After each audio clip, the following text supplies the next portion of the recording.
Perfect. Okay, we'll continue on.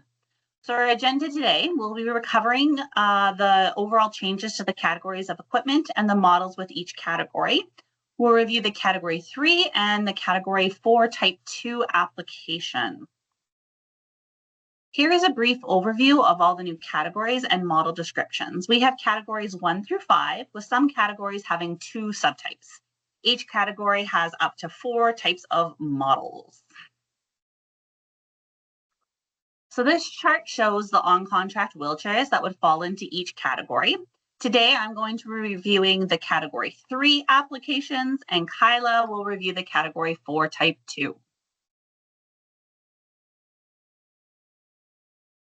As discussed in our other presentations, all applications are consistent in flow and format. More space has been provided in each of there will be now a supplementary guide to help clinicians on how to fill out the applications, and that should be available in the fall of 2025. There will also be fillable PDF applications available in the fall of 2025 as well. We want to thank everybody for their feedback regarding the new application forms, and we will be making the necessary changes on the fillable PDFs in the fall. There is also going to be an updated MAT assessment coming out in the fall of 2025 as well.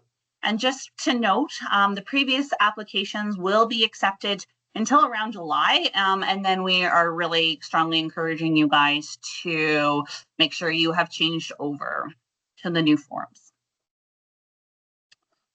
So I'm going to pass it off to Kyla now, and I'll monitor the chat. Thanks, Kyla.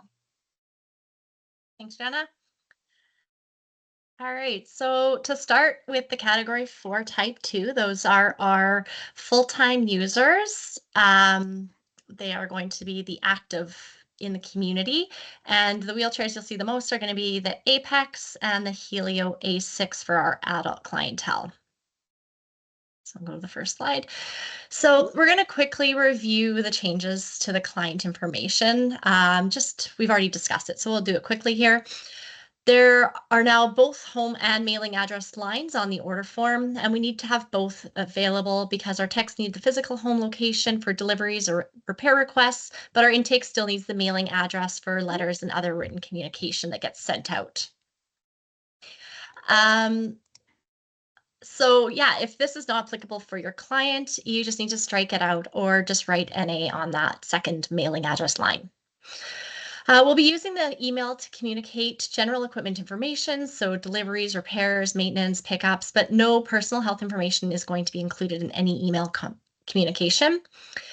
We will continue to process wheelchair applications for individuals and PCH only if they have EIA support. If your client is in the process of being paneled or already resides in a personal care home, please ensure to include their EIA number.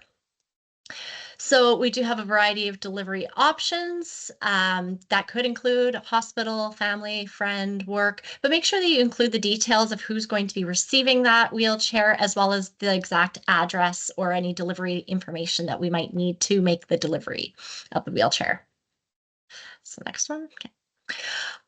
The next of kin section is now called emergency contact. You can now select if your emergency contact is the main contact. So if it's a pediatric client or someone who's not able to communicate or make decisions, they might have a caregiver who would be their primary contact.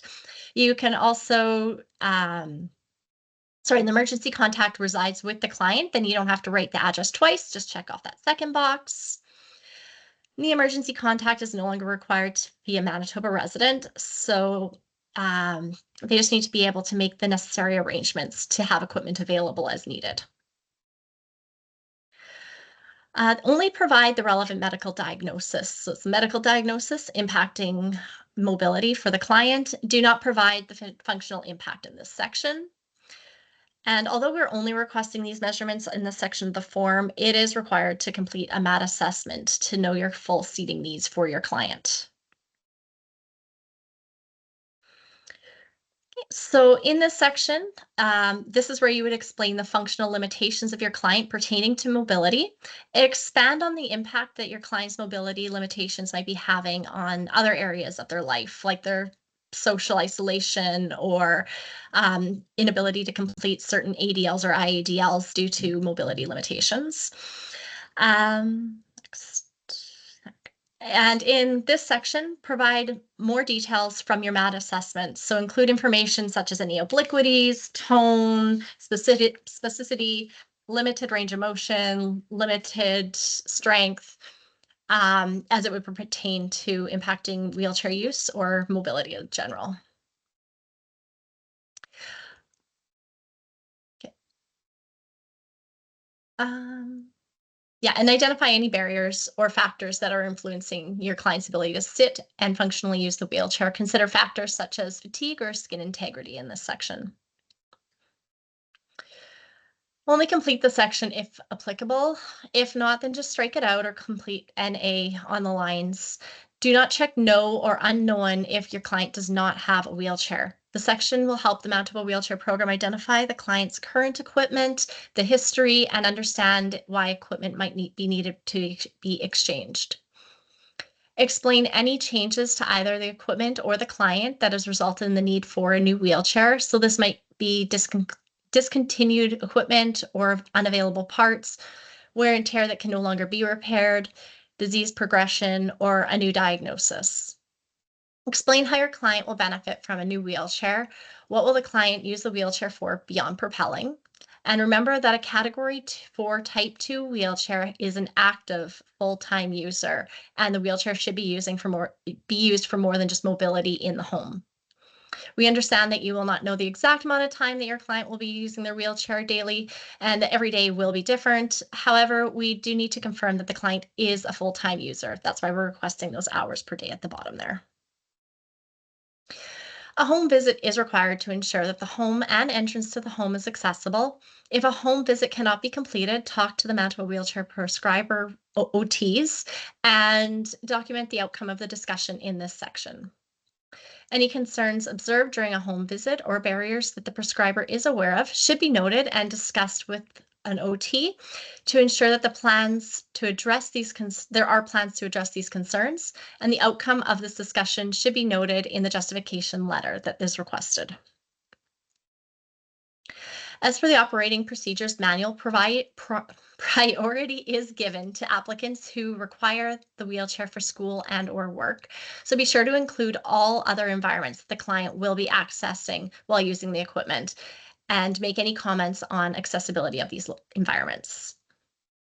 Include any relevant comments related to transportation. So things such as, will they or can they transfer to a vehicle seat? What type of vehicle are they going to be accessing, and what modifications have been done or will be done?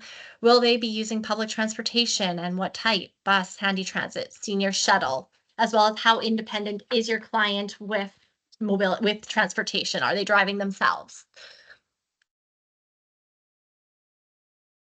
So for this, in this section, we need to understand better the daily demands of your client and the supports they receive for ADLs and IADLs. The less support your client has, the more urgent that the application could be considered. A client may live with a partner, a child, but still be completely independent. And you can write in this section who the client lives with, no need to write the name, and then just note at the bottom section that the client is fully independent and does not receive support. If the client is fully independent and not receiving any support, just click off the not applicable option. And supports are not limited to home care or support for medical needs. Also consider support such as meal programs, day programs, or assisted living. So be aware if you are submitting an application that is an exchange, that exchanges are not accepted within the first 6 months of your original request. If it is within that time frame, please contact a clinical specialist prior to submitting your application. This category of equipment needs to be specific to your client, and as a result, most of the wheelchairs do need to be ordered. So urgent requests cannot be accommodated for this category of wheelchair. For the category of wheelchair, trial is required. Contact the Mountable Wheelchair Program prescribers or a rural OT if you require the equipment for trial. Comment on the type of wheelchair and specs that were trialed, the environment that was used in, if anything is needed or any adjustments are required, or if there are skills and more practice is required for your client in that trial section underneath. And if a trial is not being completed, discuss it with Matt Wheelchair Program OT. Before we discuss the equipment in this category, it's important to note that clients are not eligible for a power wheelchair within 2 years of receiving a Category 4 Type 2 wheelchair. If you feel your client could require a power wheelchair in the next 2 years, please consider a Category 4 Type 1 or the MOVE. In this category, it includes both folding and rigid frame wheelchairs. Each has benefits, and discuss the options and benefits with your client to determine which one is the best fit for them. Once again, the equipment is split into models. Model A is adult, B, heavy duty, C, pediatric, D is bariatric. And you'll notice that in this category, there are not models for every single category or for every single, there's not models for every single one. Explain why your client and yourself have decided to go with a certain type of frame that you would request above. For example, your client may want a folding frame to be able to fit the wheelchair in a vehicle for transportation. For this category of wheelchair, an order form must be completed. So go to our website to find the appropriate order form. If you have any questions or require support completing the order form, contact the Manitoba Wheelchair Program OTs. If you've selected any items that require justification on the order form, provide justification on the designated section in the application. Please have a discussion with your client and/or the representative. If the client is eligible for third-party funding like WCB, MPI, or CFS, as well as NIHB, they are not eligible for our wheelchair program. We no longer process NIHB applications, and this source of funding has been added to the list for the fillable PDF applications. Best practice is to follow up with the client after the wheelchair has arrived. It's important to ensure that the wheelchair fits, the necessary seating is in place, and that any requests or adjustments that need to be done get completed. Follow-up can be done by either yourself or a colleague, but make sure that there is a plan in place. So our new addition at the bottom are boxes that will help provide us the following information. They'll help identify any needs for specific education topics. They'll include the clinical specialists that follow-up might be required with the prescriber, and it will help advise the clinical specialist if an application's already been discussed with a program OT. Please review the list of additional documents at the end of the application and identify any that are required. Ensure that both you and your client have read, understood, and signed the appropriate forms. And ensure your client's first name and last initial are at the bottom of each page where it's requested.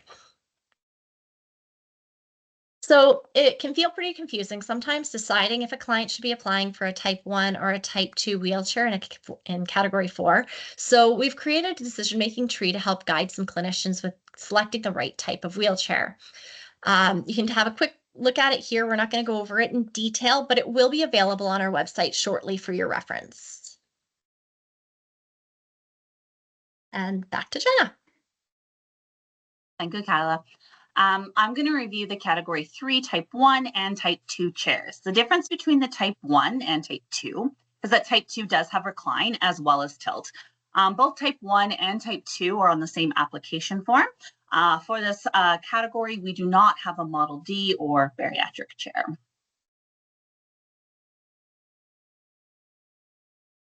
I'm not going to review the first page of the application form as it is exactly the same as what Kyla has already shown today. So we can just kind of mosey on from there.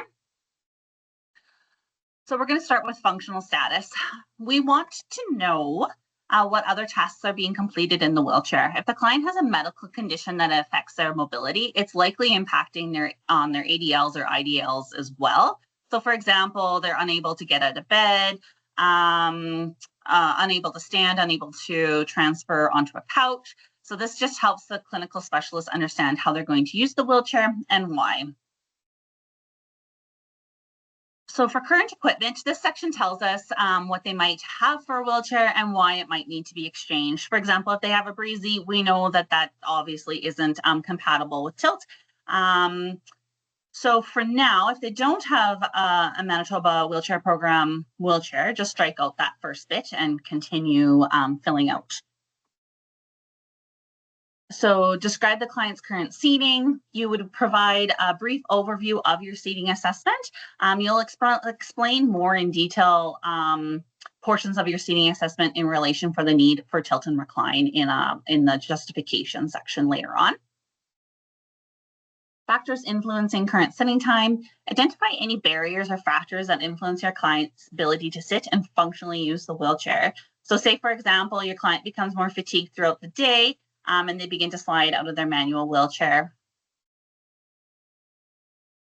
Potential impact. This is how you see your client using the tilt chair and how it'll make their life overall better. This should be over 6 hours a day to be eligible. So the tilt and recline justification. This first question here is dynamic recline required in conjunction with tilt. This is your justification when you select type 2 later on in the criteria section of your application. So we need to know why tilt alone is not enough.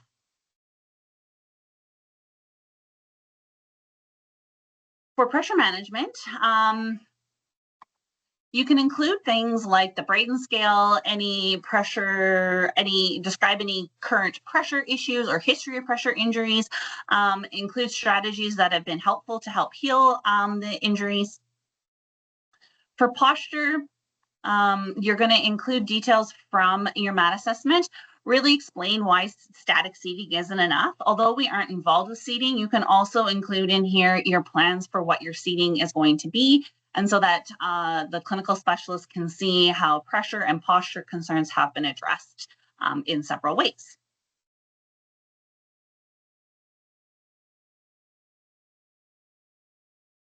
These last two questions, one about respiratory status and additional justification, these two questions really should just be further justification for the need for tilt and should be kind of in conjunction with concerns about posture and or pressure concerns.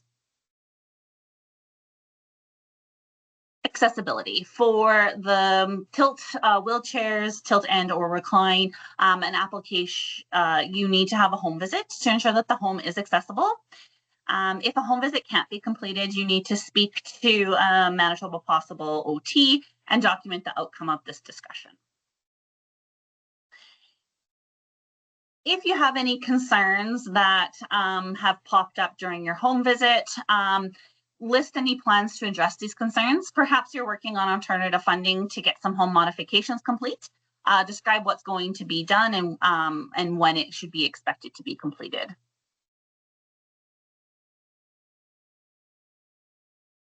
As per the operating procedures manual, priority is given to applicants who require the wheelchair for school and or work. So include any relevant comments on transportation here. We really should be discussing that a tilt chair is not foldable. So there has to be a discussion about how the client will use the chair. If they do need to go out in the community, do they have a van that they can access? Are they taking handy transit, etc.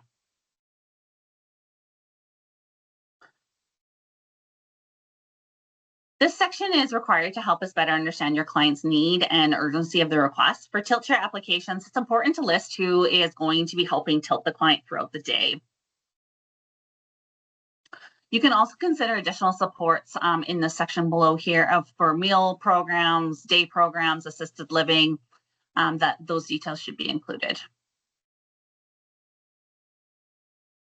Once again, be aware that exchanges will not be accepted within the first 6 months of the original request. Refer to the operation procedures manual for more details on exchanges. Version requests, you can refer to the operating manual to make sure that your client meets that criteria. And then you just fill out the spec sheet below, which I will show you guys in a couple of seconds. For this category wheelchair, a trial is expected. So we do have trial chairs that you can request. You can reach out to a rural OT or a clinical specialist to get one for trial. If you're unable to complete a trial, please let us know why. And then when you write out your findings for your trial, really tell the clinical specialist how the trial improved function and or positioning. You can include pictures if this helps paint a better picture for them. Just don't include any face pictures or identifying features.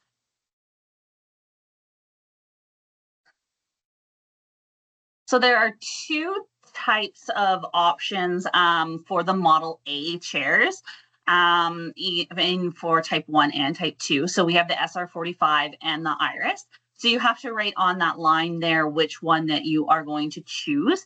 The SR45 is a bit more basic than the Iris, so select which one you think is the best for your client. And then as you can see, category 3 type 1 is on the left and category 3 type 2 is on the right. So you would just select either or. For urgent requests, you fill out the section below. This is going to be only for Model A or B chairs. If you're looking for the Model C, you will still have to fill out an order form irregardless. And as I said before, we don't have a Model D. All items marked with an asterisk require justification.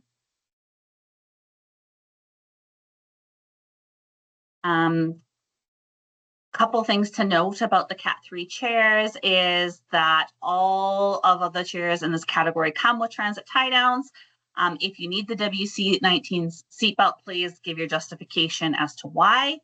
It's also important to note that wheelchairs in this category come with headrests, but they will not be eligible for a headrest if they are a client in the PCH with EIA funding. Then that would have to come through DHSU, the headrest.